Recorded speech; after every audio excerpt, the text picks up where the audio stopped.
आज हम उस चीज की कहानी में उतर रहे हैं जिससे हम सब, ये दुनिया, सब कुछ बना है। हम बात कर रहे हैं पदार्थ के सबसे बुनियादी बिल्डिंग ब्लॉक की। परमाणु यानी एटम।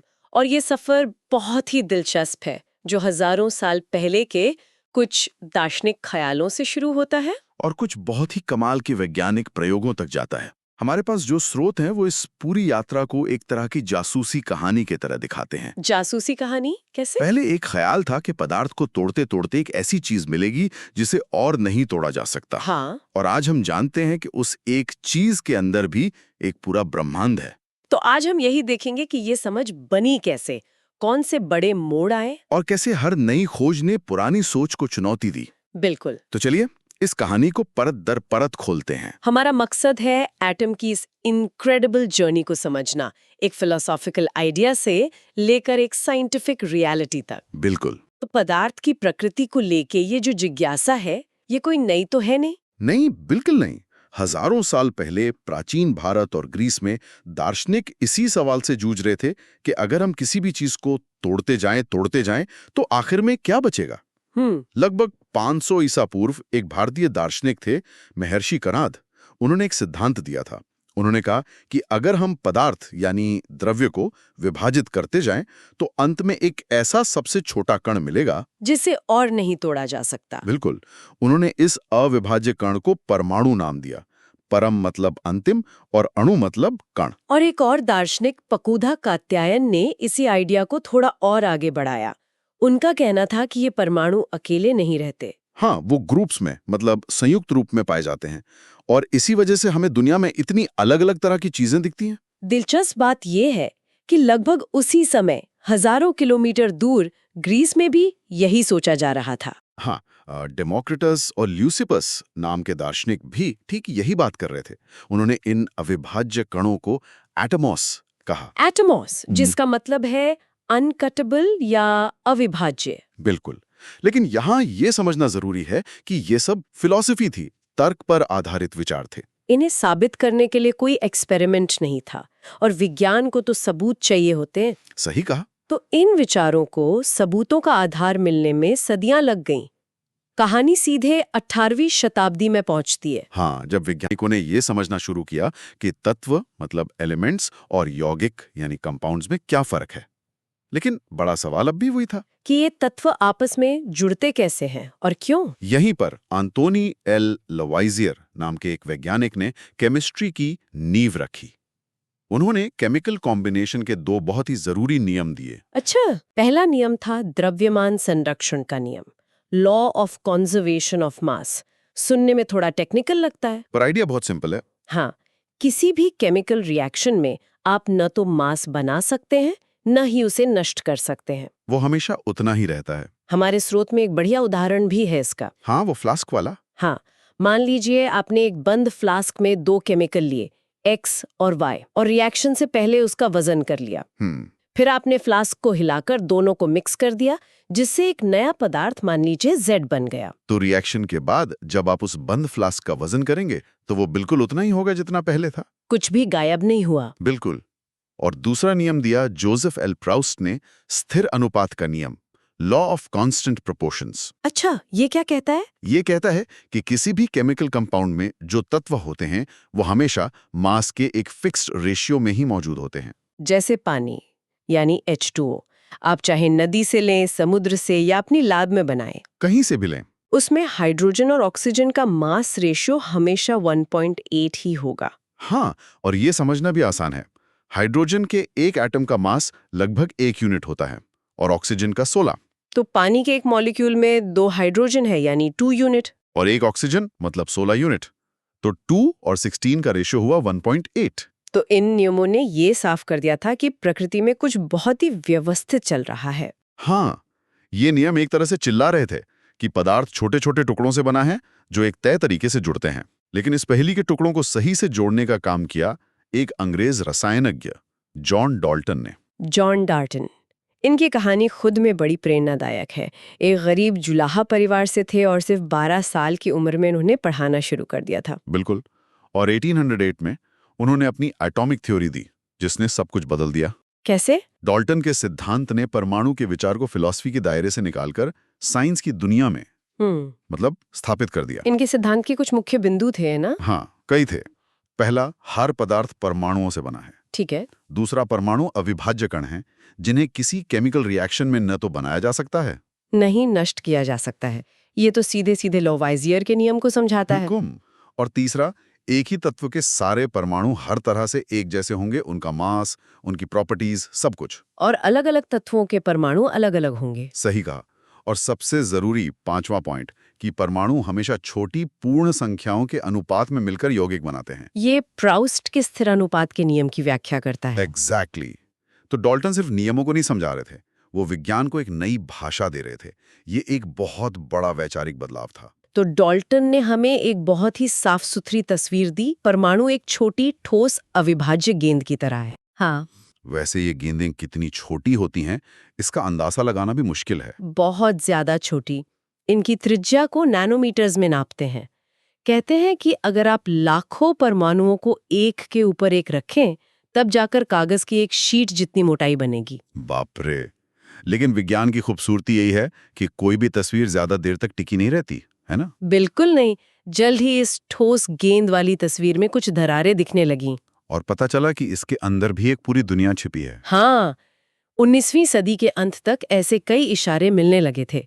जैसे जब आप सूखे बालों में कंघी करते हैं और कंघी कागज के छोटे टुकड़ों को उठाने लगती है। वो स्टैटिक इलेक्ट्रिसिटी। हाँ, वो क्या है? ये इस बात का सबूत था कि पदार्थ के अंदर चार्ज वाले कण मौजूद हैं। डाल्टन का मॉडल इस बात को नहीं समझा सकता था। और फिर एंट्री हुई जे टॉमसन की। हाँ, और उन्होंने एक एक्सपेरिमेंट से इलेक्ट्रॉन की खोज की। ये पहला सब एटॉमिक पार्टिकल था, मतलब परमाणु से भी छोटा कण। हाँ, जिस पर नेगेटिव चार्ज था। अच्छा। और इससे थोड़ा पहले 1886 में ई गोल्डस्टीन ने भी कुछ खोजा था। बिल्कुल। उन्होंने गैस डिस्चार्ज ट्यूब में एक नए तरह के पॉजिटिव चार्ज वाले रेडिएशन की खोज की थी, जिसे उन्होंने कैनाल रे कहा। और इसी खोज ने आगे चलकर दूसरे सब एटॉमिक पार्टिकल यानी प्रोटॉन का रास्ता साफ किया। तो अब हमारे पास तस्वीर में दो नए खिलाड़ी थे।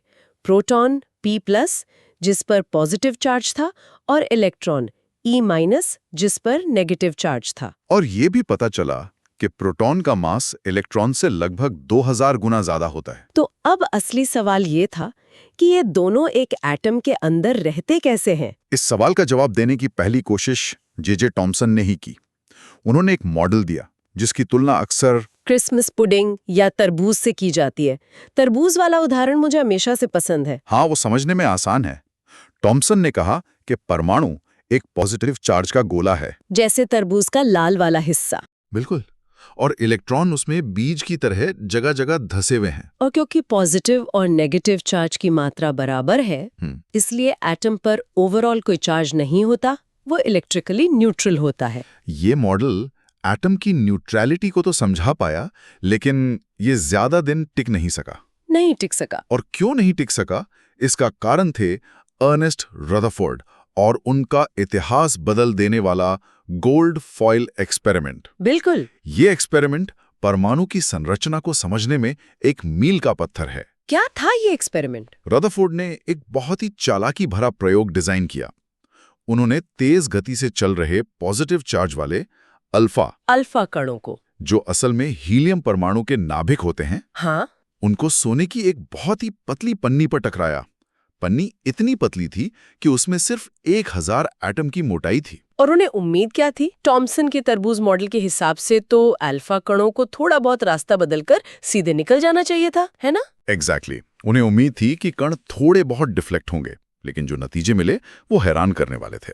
अच्छा। पहला, ज्यादातर अल्फा कण बिना किसी विचलन के पन्नी के आर पार सीधे निकल गए। मतलब ज्यादातर हिस्सा खाली है। हाँ। दूसरा, कुछ कण छोटे एंगल से मुड़ गए। और तीसरा और सबसे अविश्वसनीय, लगभग 12,000 में से एक कण 180 डिग्री पर वापस आ गया। एक मिनट, ये तो अविश्वसनीय है। जैसे आपने कागज पर गोली चलाई और वापसी ही आकर लग गई। रदरफोर्ड ने खुद कुछ ऐसा ही कहा था। उनका मशहूर कोट है, ये परिणाम उतना ही अविश्वसनीय था जैसे आप एक 15 इंच के तोप के गोले को टिश्यू पेपर के टुकड़े पर मारें और वो लौटकर आपको ही चोट पहुंचाए। वाह, मतलब उस एक कण के लौटने ने परमाणु के बारे में हमारी पूरी सोच को पलट कर रख दिया। बिल्कुल। तो अगर ज्यादातर हिस्सा खाली है तो फिर वो एक कण किस चीज से टकराकर वापस आया?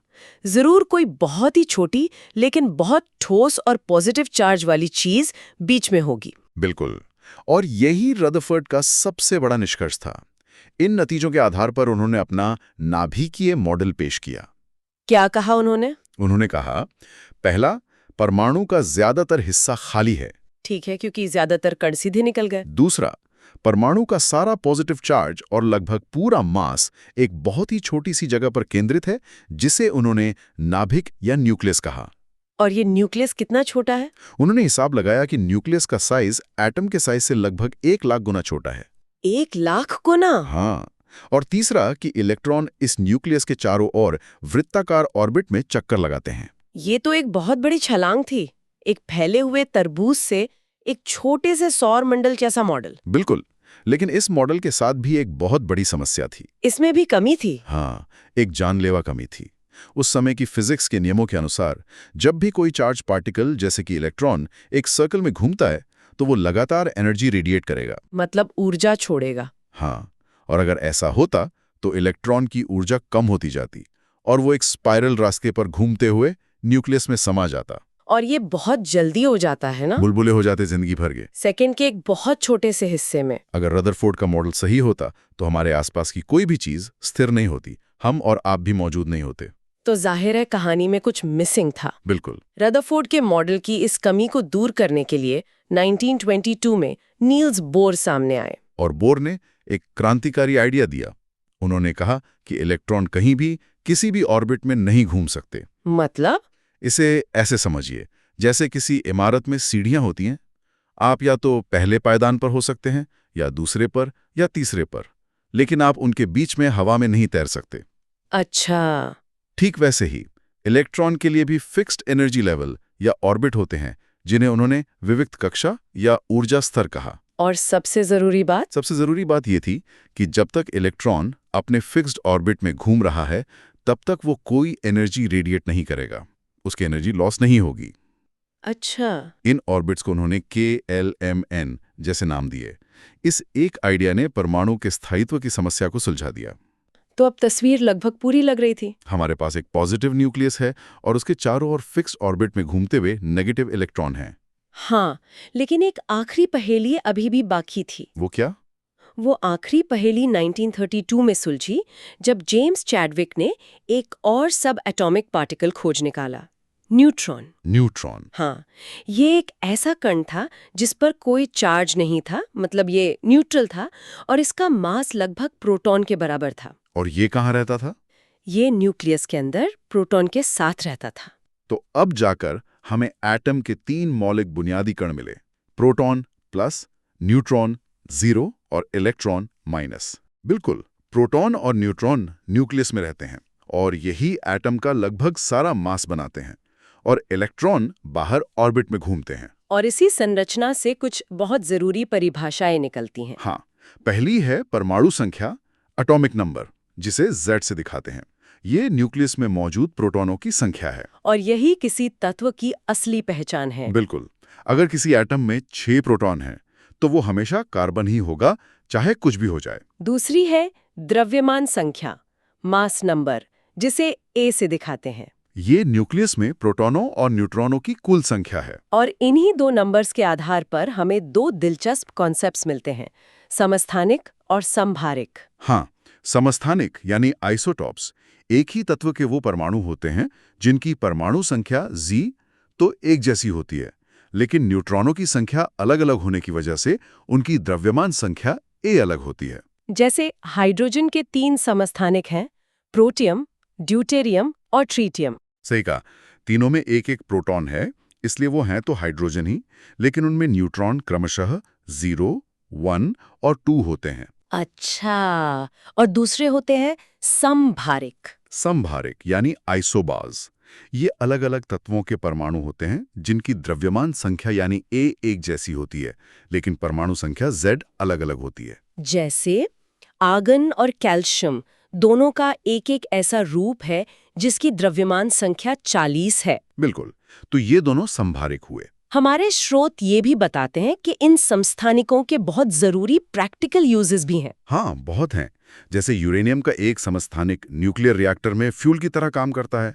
कोबाल्ट का एक समस्थानिक कैंसर के इलाज में काम आता है। और आयोडीन का समस्थानिक थायराइड की बीमारियों का पता लगाने में मदद करता है। सही कहा।